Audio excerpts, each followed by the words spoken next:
vamos a dar el pase al profesor de nuestra casa de estudios, don Juan Saldívar, ¿ya? Que es destacado profesor de nuestras aulas, tanto en las carreras de psicología como antropología y otras áreas, quien va a partir con lo que ya les comenté, el sujeto y su necesidad de vida en comunidad. Profesor Juan Saldívar, le damos la palabra. Gracias, Darlene. Hola a todos, espero se encuentren muy bien. Bienvenidos a este espacio que justamente se elabora para ustedes, para lograr una conexión, una continuidad con las discusiones, los saberes, los aprendizajes desde nuestra máxima casa de estudios, la Universidad de los Lagos. Vamos a hablar brevemente de un aspecto bien interesante que tiene que ver justamente con la idea del sujeto, el sujeto y su necesidad de vida en comunidad. En realidad, bueno, cuando hablamos de sujeto nos referimos justamente a un ser situado, en este caso a un actor que se sitúa dentro de un contexto, de un territorio y que mantiene una serie de sentidos comunes, el sentido común entendido justamente como formas diversas de comprender, de conocer, de actuar, de ser, de estar, de pertenecer.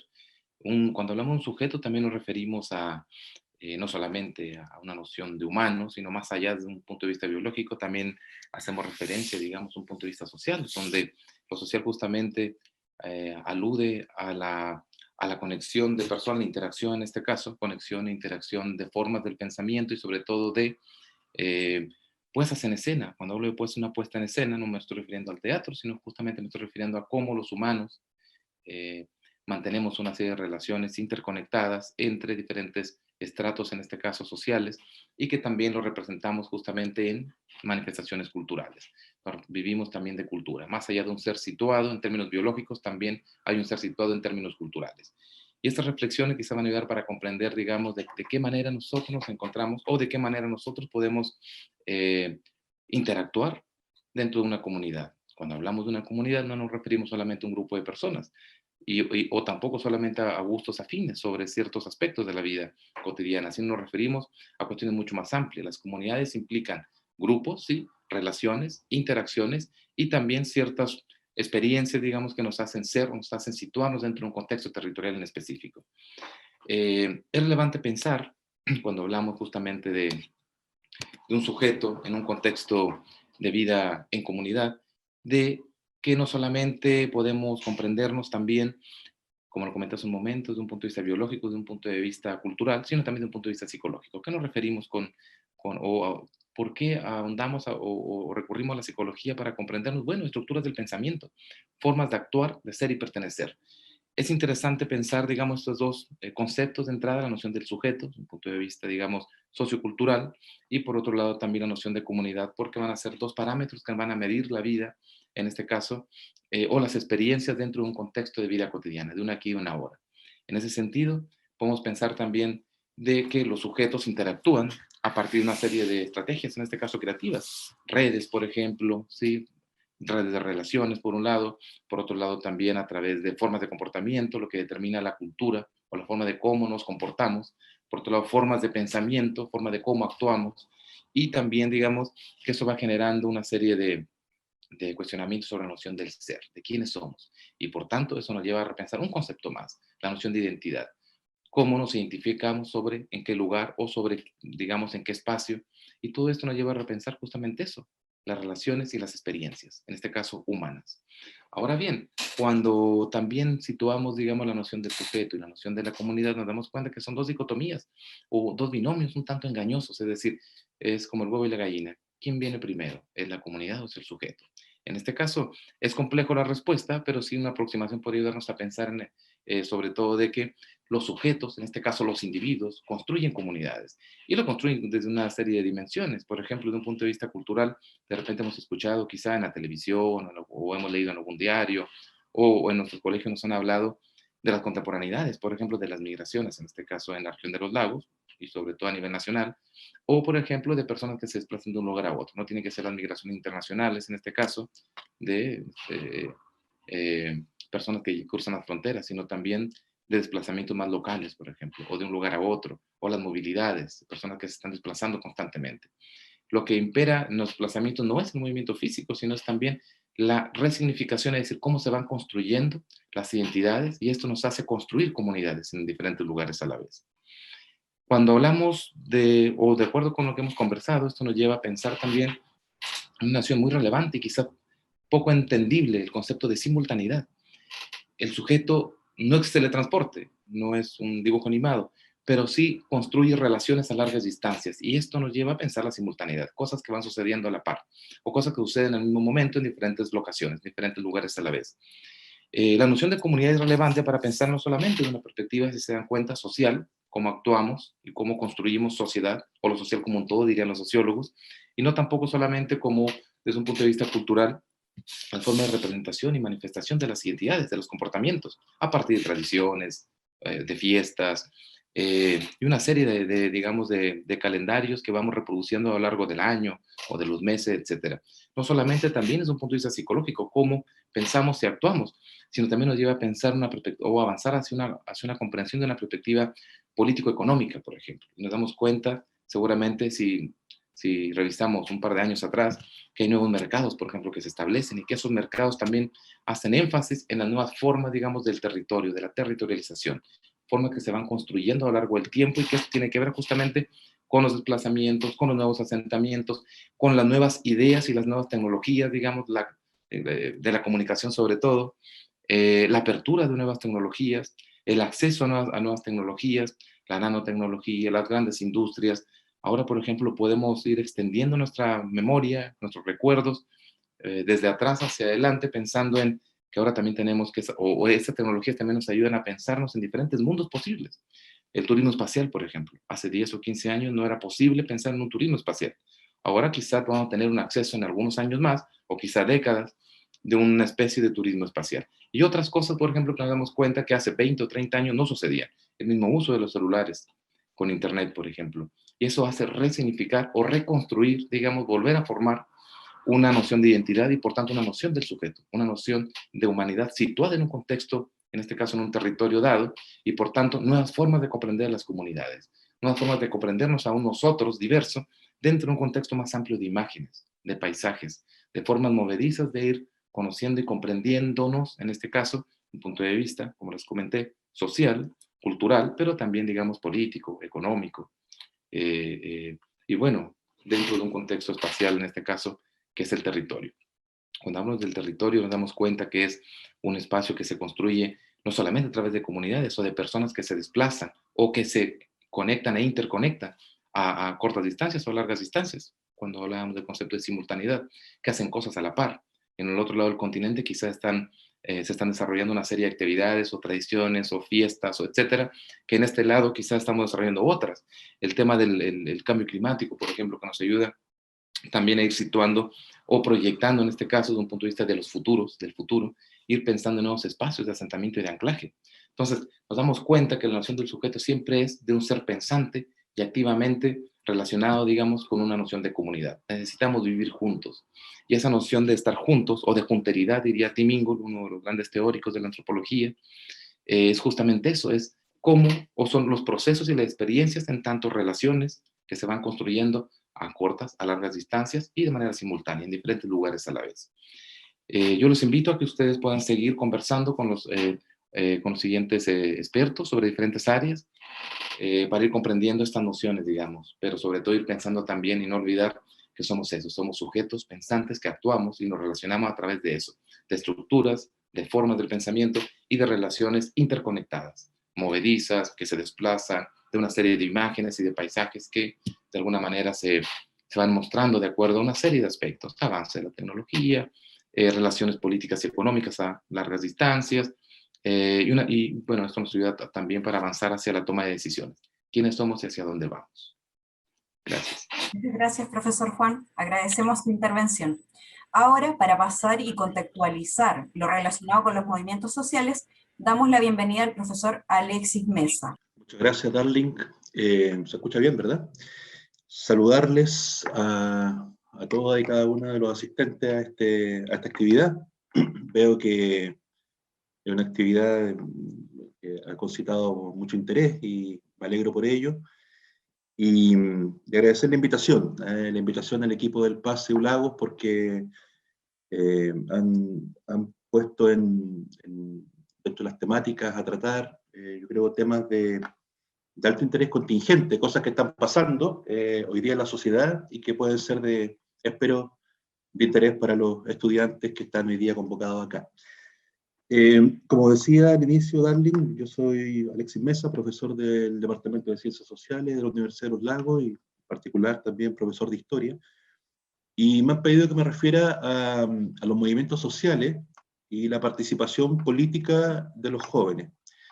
Es un tema que todos los aquí presentes, ¿verdad?, tenemos hoy día probablemente mucho que comentar, mucho que decir, mucho que reflexionar, porque precisamente estamos viviendo un momento en el país, ¿ya?, un momento de alta intensidad, de muchos cambios, de muchas transformaciones, en las cuales en gran parte de esas transformaciones han sido provocadas por los jóvenes, los y las jóvenes organizados, movilizados, ¿ya?, y que han puesto a la sociedad chilena detrás de una consigna que seguramente retumbó las calles desde aquel octubre de 2019, cuando todos escuchamos muchas veces la consigna a lo largo de todo Chile, de Chile despertó, ¿ya? Y ese despertar de Chile, ese Chile que vibra hoy día, ese Chile que debate, que delibera, que demanda espacios de participación, en gran parte se lo debemos a la juventud, ¿ya?, que a través de una serie de acciones y movilizaciones, todos tenemos ahí en mente, ¿verdad?, el salto de los torniquetes del metro, pero también participando activamente en marchas, encuentros, cabildos, lograron permear al conjunto de la sociedad chilena en estos aires de cambio, ¿ya? Entonces, hago esta antesala porque quiero plantear aquí tres ideas muy brevemente en función del tiempo. Después en el trabajo de taller lo podemos profundizar con quienes nos toque trabajar ahí. Y lo primero de ellos es que estamos en un momento histórico de particular atractivo e interés para quienes vivimos en esta época, ¿ya? Esto no ocurre siempre, digamos. En la historia de Chile hay momentos en que las cosas están más quietas, las sociedades están más estabilizadas, ¿ya? Pero cada cierto tiempo la sociedad chilena ha experimentado estos procesos de ebullición, esta latencia, este movimiento que impulsa procesos de cambio. Y hoy día es uno de esos momentos. Entonces, lo que yo quería transmitir como primera idea es que todos los aquí presentes, ¿ya?, de alguna u otra manera, estamos siendo protagonistas de un momento histórico que va a quedar en la retina, que va a quedar en la memoria, que va a quedar en los libros, ¿ya?, para las generaciones posteriores. Somos protagonistas de un momento de profundas transformaciones, ¿sí?, donde a través de un ciclo de años que ya podremos proyectar, que se va a extender un tiempo más, ¿verdad?, estamos viviendo, experimentando transformaciones políticas muy importantes en el país y además en un contexto pandémico, ¿ya? Entonces, somos protagonistas de un momento histórico importante. Y un momento histórico en el cual la sociedad está demandando más participación, más democracia. Es impensado que después de este ciclo de años en los cuales estamos viviendo, la actividad política o la clase política no atienda la demanda social por participar. Entonces, tenemos una sociedad que quiere participar, una sociedad que quiere cambio, y eso a la larga es que estamos en presencia de una sociedad que quiere más democracia, ¿ya? Lo segundo es que este proceso de cambio, como dije al inicio también, tiene en los jóvenes un protagonista importante, ¿ya? No solo por el hito, ¿verdad?, que mencionaba antes del salto de los torniquetes, sino que la juventud, ¿ya?, se ha expresado desde ya hace varios años, ¿ya? Hago referencia, por ejemplo, a estudiantes secundarios como los aquí presentes, que el año 2006 nos dijeron que la educación chilena tenía que cambiar, ¿ya?, que no era posible seguir teniendo colegios, ¿verdad?, segregados socialmente y con tantas diferencias desde el punto de vista de la calidad de la educación que impartían, con niveles de diferencia en infraestructura, en equipamiento, etc. Eso volvió a ser ratificado el año 2011 con el movimiento estudiantil, nuevamente los secundarios, los universitarios, pidiendo educación gratuita, educación pública y de calidad. Y todas esas acciones, ¿ya?, conllevaron cambios, ¿ya? La misma existencia del programa PASE, que aquí organiza la actividad, es fruto de esos procesos de movilización social donde estudiantes, al igual que los aquí presentes, levantaron la bandera o levantaron la reivindicación de que para acceder a las universidades no podía haber un único camino a través de las pruebas estandarizadas, en ese momento la PSU, sino que tenía que haber otros mecanismos de acceso, ¿ya? Democratizar el acceso a las universidades fue una demanda justamente del movimiento juvenil, del movimiento estudiantil, y hoy día eso se traduce en varios cambios al interior del sistema educacional.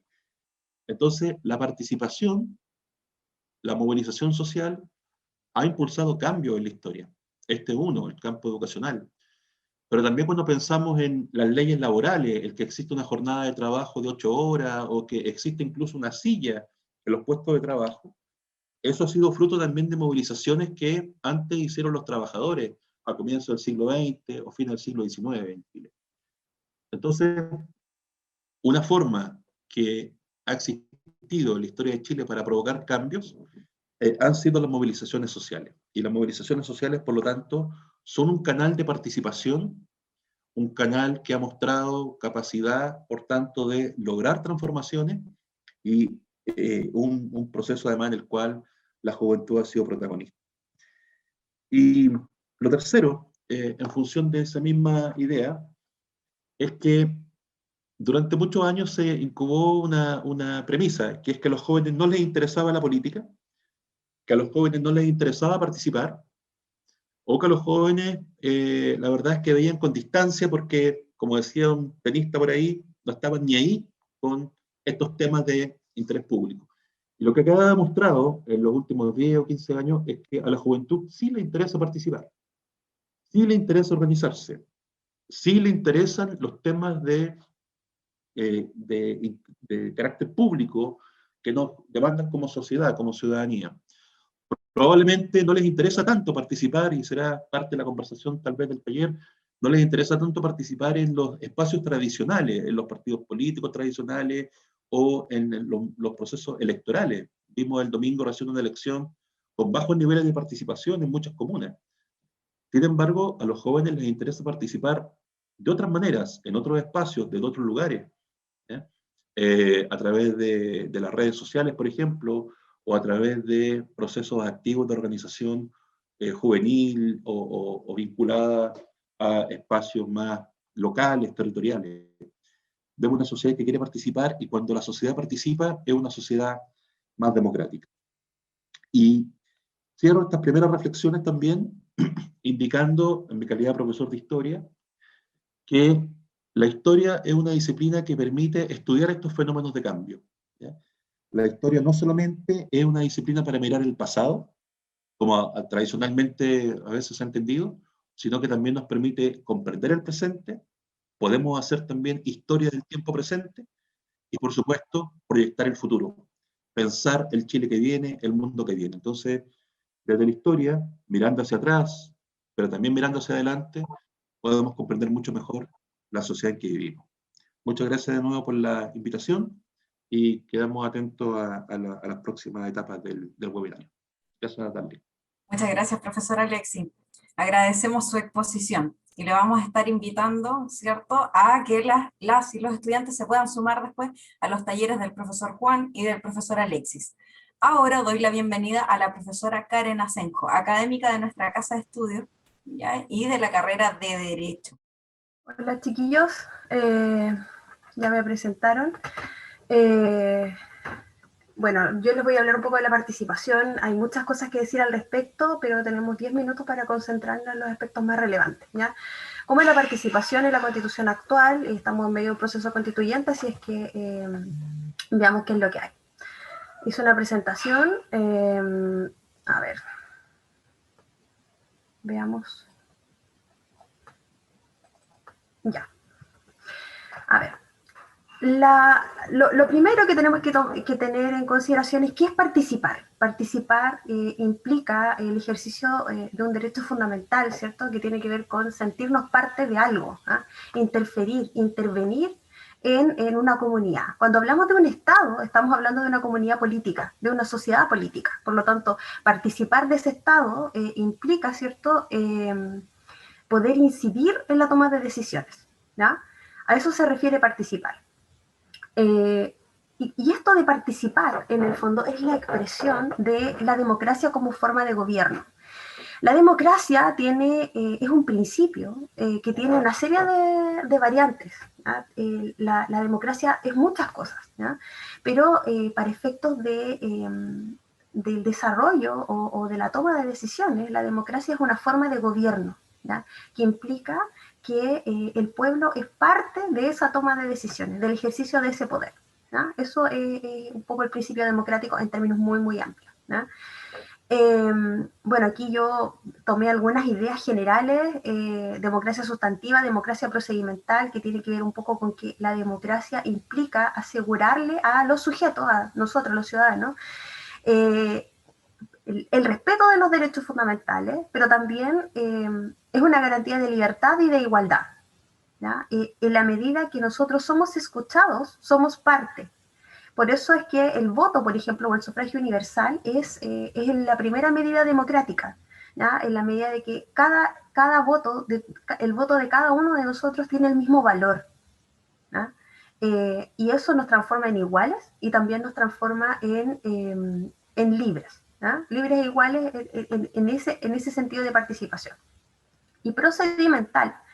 La democracia procedimental tiene que ver con la participación propiamente tal en la toma de decisiones, es decir, en la medida de que las decisiones consideran la participación de los ciudadanos, también son legítimas, ¿ah? El resultado de esas decisiones le da legitimidad a esas decisiones, ¿ah?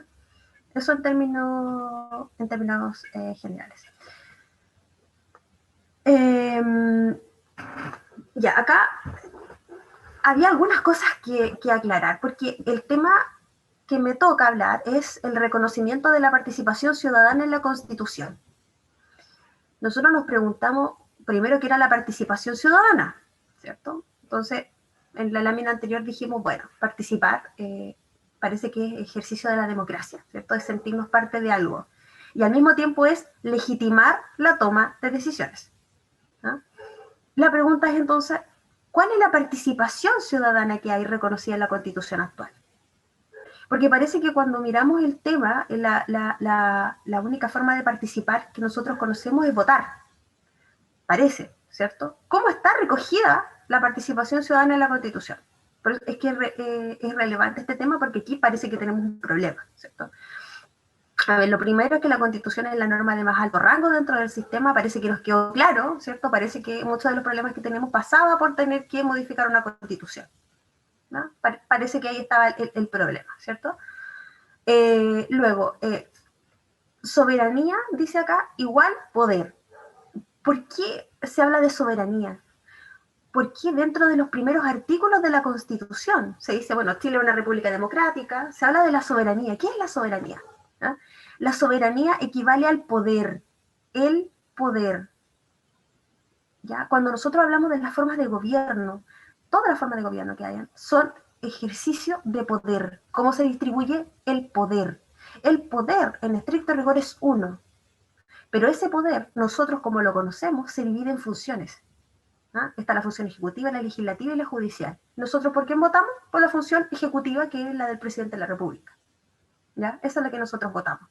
También en otro tipo de elecciones votamos por la función legislativa, la que crea las leyes. Y también está la función judicial, pero por la función judicial nosotros no votamos. Y hay más funciones. Y este es el poder, que es uno y que está dividido en funciones. ¿Ya? Esa es la soberanía. Y la pregunta, si dijimos que el poder era uno, pero que era necesario dividirlo en funciones, ¿ya? Eso parte después de la Revolución Francesa. Entonces, ¿en quién recae ese poder? ¿Nación o pueblo? Dice acá. ¿Por qué dice nación o pueblo? Porque hay una distinción terminológica entre la soberanía nacional y la soberanía popular, ¿ya? La soberanía nacional dice que el poder que encarna este Estado, ¿ya?, recae en la nación. Y la nación es un ente moral. Es un ente moral distinto de quienes en estricto rigor lo componen. Por lo tanto, se define qué es la nación, ¿ya? Y otra es la soberanía popular, que dice que en realidad ese poder recae directamente en el pueblo, por lo tanto nosotros lo materializamos en todos y cada uno de los ciudadanos, ¿ya? Son dos maneras distintas de entender la soberanía desde el punto de vista teórico. Nuestra constitución actual dice que la soberanía recae en la nación. Muchas veces habrán escuchado el término Estado-nación, que la nación es una, ¿ya? Eso, por supuesto, que es bastante discutible. ¿Por qué hablo yo del poder? ¿Por qué hablo de la soberanía? ¿No? Porque el artículo 5 dice que el poder recae en la nación, que es este ente moral, pero se ejerce por el pueblo. No recae en el pueblo, pero lo ejerce el pueblo, ¿ya? ¿Y cómo? A través de elecciones periódicas. Cada cierto tiempo votamos. De esa manera se ejerce la soberanía, el poder. Ese poder que recae en el pueblo se ejerce votando. A través del plebiscito. ¿Cuántos plebiscitos se han hecho? De que se conozca. 2. ¿Ya? Y a través de las autoridades que la Constitución establece. Entonces, en el fondo, ya esa identificación de lo que es la soberanía y la participación ciudadana queda relegada a la votación por mandato constitucional. Y a la votación y al plebiscito, ¿ya? No puedo avanzar aquí, a ver qué pasó. ¿Cuáles son los tipos de participación ciudadana que hay? Aquí ustedes ven muchos tipos de participación ciudadana, pero ¿por qué? Vamos a ver que hay un nivel de implicancia que es distinto, ¿ya? Aquí tenemos los consejos de la sociedad civil. Hay consejos de la sociedad civil en donde la sociedad civil participa. De hecho, ahí está la ley 20.500. Nosotros tenemos representantes de la sociedad civil que forma parte de distintas mesas de trabajo a nivel estatal, que participan en la toma de decisiones, pero nosotros, la verdad es que en realidad esa participación es escasa, sigue siendo escasa para la cantidad de habitantes que hay, ¿no? Están las cuentas públicas participativas, que consisten en que los servicios públicos, los municipios invitan a la comunidad, no sé, lo han hecho en el Hotel Sonesta, ¿cierto? La gente va y en el fondo tú puedes entrar en contacto con ellos y ellos te dicen cuál fue la gestión del año anterior. Siempre se hacen cuentas públicas participativas, ¿eh? Están las consultas ciudadanas, que también se han hecho, pero la consulta ciudadana en el fondo se abre un periodo de un plazo para que ustedes puedan opinar respecto de un proyecto. Está el sistema de acceso a la información pública. Esto sí es efectivo, pero es acceso a la información, no es en estricto rigor participación. Nada que ver, pero igual se considera como un mecanismo de participación. Es decir, yo le pregunto a través de la ley de información pública, o la ley de transparencia, ¿cierto? Yo le pregunto a las instituciones públicas en qué están gastando la plata, quién está tomando las decisiones, en fin, esas cosas se preguntan, ¿ya? Las oficinas OIRS, uno puede también participar haciendo sugerencias, reclamos, felicitaciones. Eso está también en todo el aparataje estatal, ¿ya? La consulta indígena, y aquí entramos con otros mecanismos de participación. La consulta indígena es todo un tema en participación, porque cuando nace la consulta, a partir del convenio 169, señala que cada vez que hay una medida legislativa o reglamentaria que haya de afectar a una comunidad indígena o a personas indígenas, tendría que consultarse a estas organizaciones y tendría que llegarse a un acuerdo, ¿ya? Sin embargo, esto fue reinterpretado por el Tribunal Constitucional y finalmente quedó como un mecanismo de participación o consulta, pero no vinculante, ¿ya?